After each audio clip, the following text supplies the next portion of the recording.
teaser de ce qui va éventuellement remplacer le fusil à pompe dans le fourreau.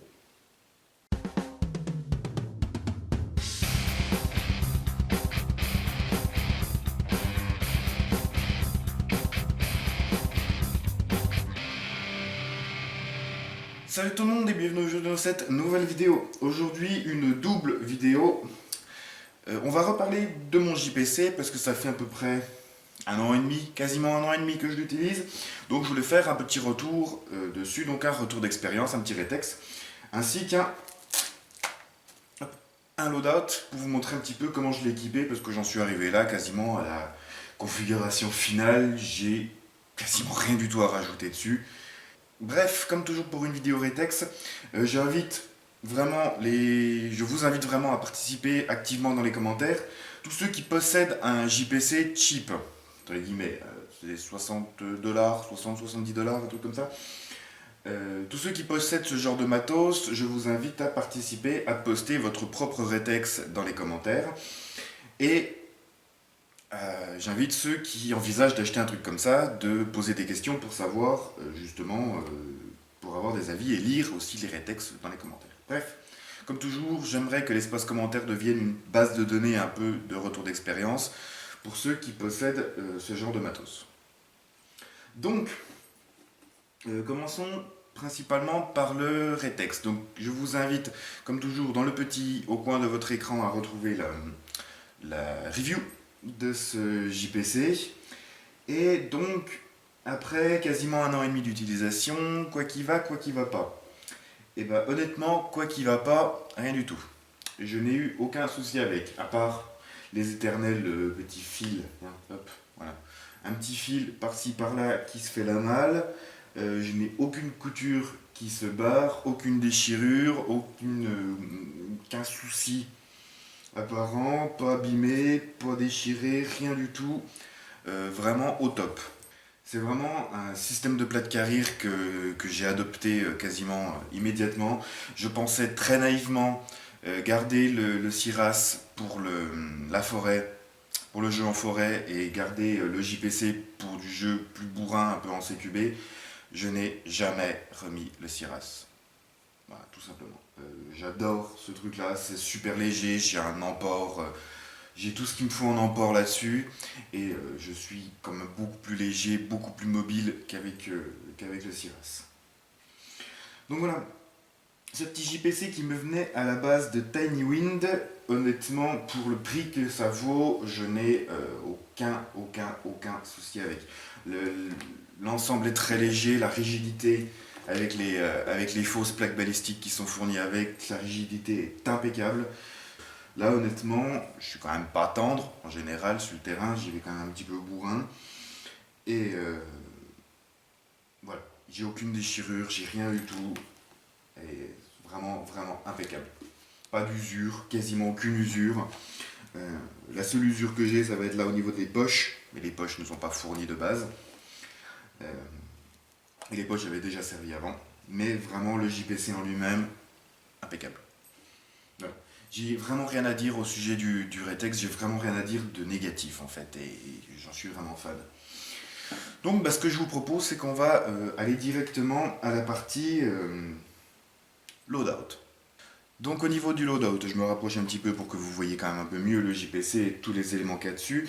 Il y a un petit peu d'esthétique, un petit peu de pratique dans la conception du JPC, je voulais quand même qu'il ait un petit peu la classe, le machin. Donc on va commencer par le panneau devant. Donc j'ai accessoirisé ça le maximum que je pouvais avec des petits patchs.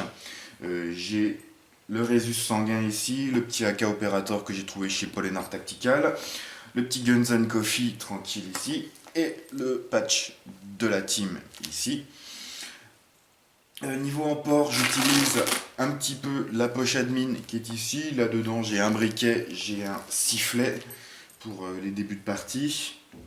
Éventuellement j'y mets cartes, documents qu'on peut récupérer en partie et tout, mon téléphone des fois.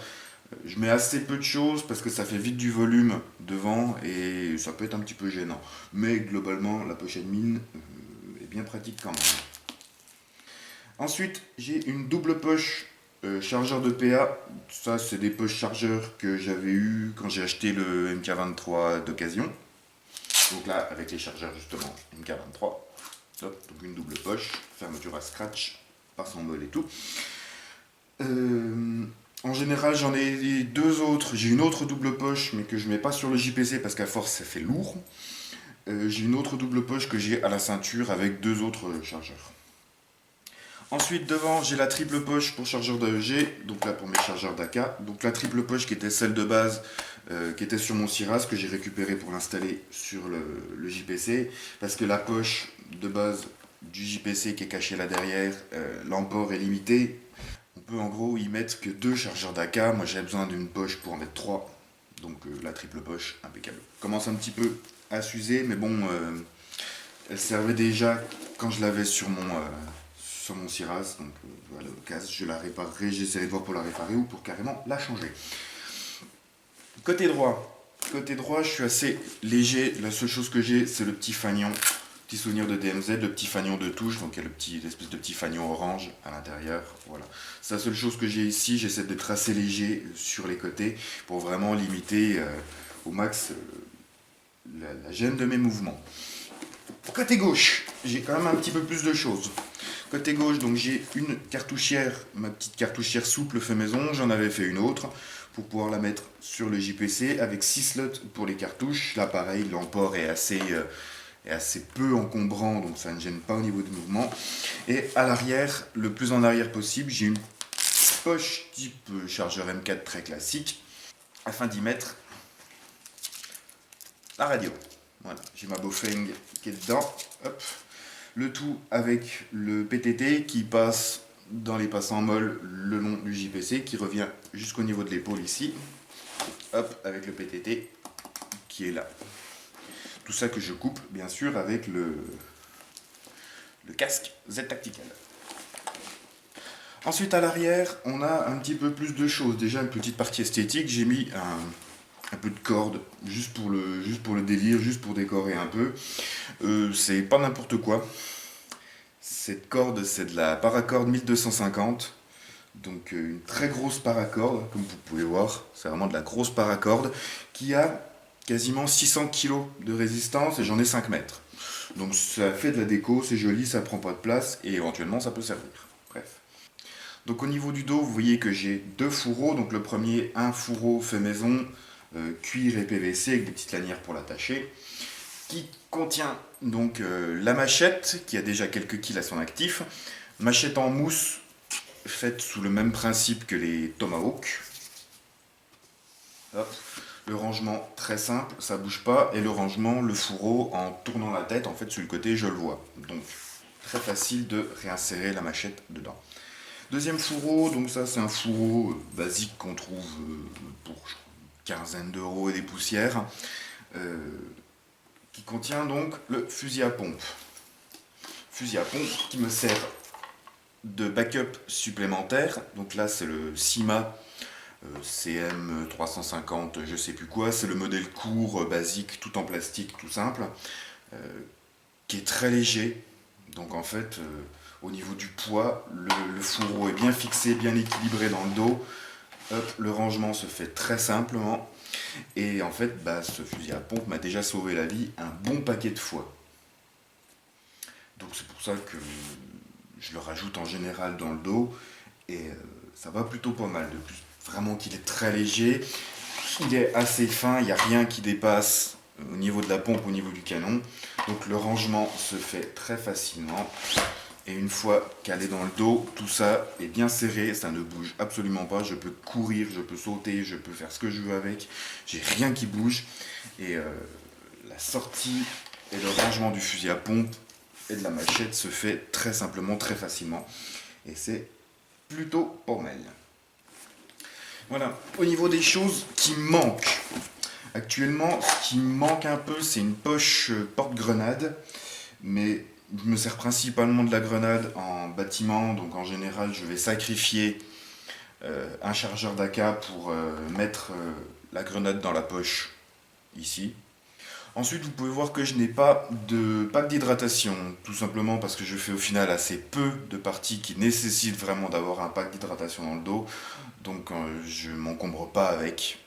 Et en général, quand j'en ai besoin, je rajoute une poche à la ceinture et je me trimballe une petite bouteille d'eau. C'est pas gênant, mais je m'évite de me trimballer avec 2 kilos de flotte dans le dos. C'est pour le peu que je joue, où j'en ai besoin, j'évite de m'encombrer avec. En fait. Les seules modifications de config qu'on va pouvoir avoir, c'est quand j'ai envie de trimballer le MK23. Hop, le MK23 avec le bloc lame complet, surtout quand j'aurai modifié la loupiote pour qu'elle éclaire bien. Je vais rajouter sur le côté gauche ici le holster Kidex TRB, donc il sera là, pouf, comme ça. Parce que c'est le seul endroit vraiment où il est bien, où il me gêne pas, parce qu'à la ceinture c'est trop encombrant, c'est trop lourd et ça ballotte dans tous les sens. Là au niveau du système molle qui est bien rigide, ça tient bien, ça gêne pas, donc je l'ai sur le côté gauche et je peux dégainer, rengainer facilement. Mais sinon je vire le bloc lame et j'utilise un holster de cuisse que j'ai à la ceinture. Voilà. Sinon, niveau config, dans cet état-là, donc là il manque juste éventuellement des billes,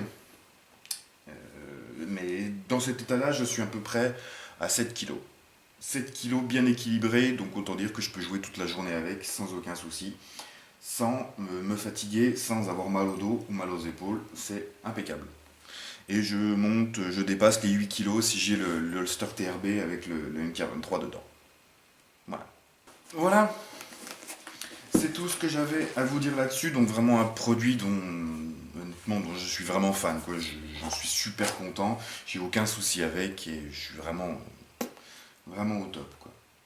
Donc j'en ai du coup terminé avec cette vidéo. Comme toujours, n'hésitez pas à être actif dans l'espace commentaire. Si vous possédez ce genre de produit, n'hésitez pas à mettre votre retour. Après temps d'utilisation, les problèmes que vous avez eus, que vous n'avez pas eu, etc., etc. Ça permettra vraiment à ceux qui pensent investir là-dedans d'avoir une base de données d'informations fiable. Voilà. Sur ce, je vous dis comme toujours merci d'avoir regardé. N'hésitez pas à partager, à commenter, à liker cette vidéo et à vous abonner à ma chaîne si ce n'est pas déjà fait. Sur ce, je vous dis salut, airsoftez bien et à la prochaine.